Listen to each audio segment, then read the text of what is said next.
नमस्कार दोस्तों, आज की हिंदी की पाठशाला में आपका स्वागत है।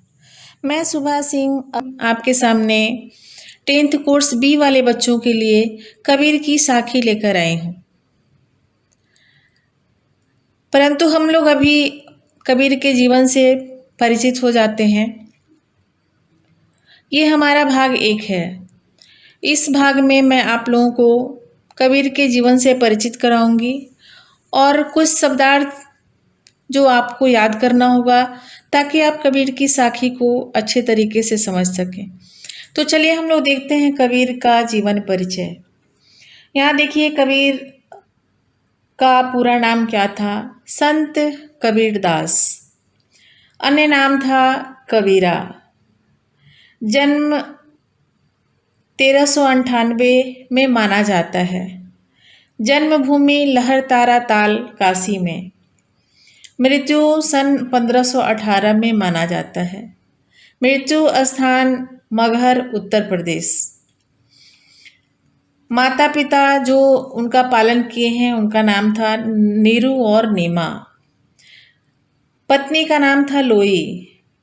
संतान थे इनके कमाल, वो पुत्र थे, और कमाली पुत्री का नाम था। कर्मभूमि इनकी बनारस में थी। कर्म क्षेत्र समाज सुधारक कवि। मुख्य रचनाएं साखी, शबद और रामायणी। विषय सामाजिक। भाषा अवधी, सधुकड़ी, पंचमेल, खिचड़ी। यानी इनकी भाषा को हम लोग साधुकड़ी भी बोलते हैं और पंचमेल खिचड़ी भी बोलते हैं। शिक्षा निरक्षर, यानी ये पढ़े लिखे नहीं थे। नागरिकता भारतीय। कबीरदास का जन्म 1440 से 1518। अभी हम लोगों ने देखा 1398, तो वो लगभग था। उनका जन्म 1398 में यहाँ दिखाया गया है। यहाँ देखिए 1398 में दिखाया गया है। ये लगभग माना जाता है क्योंकि पूर्ण रूप से पता नहीं था एक्चुअल में कि उनका जन्म कब हुआ था। तो यहाँ देखिए इनका जन्म काल है 1440 और मृत्यु काल है 1518, ये माना जाता है। जीवन परिचय। भारत के महान संत और आध्यात्मिक कवि कबीरदास का जन्म वर्ष 1440 में हुआ था। इस्लाम के अनुसार कबीर का अर्थ महान होता है। इस बात का कोई साक्ष्य नहीं है कि उनके असली माता पिता कौन थे, लेकिन ऐसा माना जाता है कि उनका लालन पालन एक गरीब मुस्लिम परिवार में हुआ था। उनको नीरू और नीमा के द्वारा वाराणसी के एक छोटे नगर में पाया गया था। वाराणसी में के लहरतारा में संत कबीर मठ में एक तालाब है जहां नीरू और नीमा नामक एक जोड़े ने कबीर को पाया था।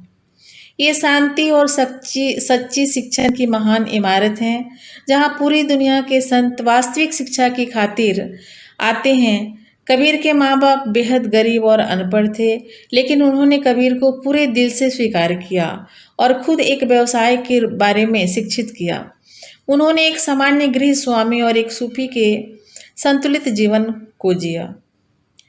देखिए यहाँ पर कबीर का जीवन परिचय में हम लोगों ने देखा कि ये महान संत थे, आध्यात्मिक कवि थे और इनका जन्म 1440 ईस्वी में बताया गया है। कबीर का अर्थ होता है महान इस्लाम के अनुसार, और इस बात का कोई साक्ष्य भी नहीं है, यानी प्रमाण नहीं है कि उनके असली माता पिता कौन थे, लेकिन ऐसा माना जाता है कि उनका लालन पालन एक गरीब मुस्लिम परिवार में हुआ था जिनका नाम था नीरू और नीमा। वाराणसी के एक छोटे से तालाब जिसका नाम लहरतारा था, वहीं पर कबीर को इनके माता पिता ने पाया था और उनके माता पिता को नीरू और नीमा के नाम से हम जानते हैं। कबीर के माँ बाप बहुत गरीब थे, अनपढ़ भी थे, फिर भी उन्होंने कबीर को अपने दिल से स्वीकारा। कोई छुआछूत नहीं, कोई भेदभाव नहीं, और उन्होंने कबीर को स्वीकार किया और अपने व्यवसाय के बारे में उन्हें शिक्षित किया। कबीरदास निरक्षर थे, पढ़े लिखे नहीं थे, परंतु उन्हें जगत का भरपूर ज्ञान था। वो अपनी साखी में इस ज्ञान को उभारे हैं, जिन्हें हम अगले भाग में पढ़ेंगे। कबीर की साखी पाठ के कुछ शब्दार्थ हैं, जैसे जीवा का मतलब होता है जीना, औरन का मतलब होता है औरों को, माही का मतलब होता है भीतर, देखा का अर्थ होता है देखा, भुअंगम का अर्थ होता है सांप, नेड़ा का अर्थ होता है निकट, आंगनी का अर्थ होता है आंगन, सावन का अर्थ होता है साबुन, मुआ का अर्थ होता है मरा, पीव का अर्थ होता है प्रेम, जालू का अर्थ होता है जलाओ, ताश का ओस।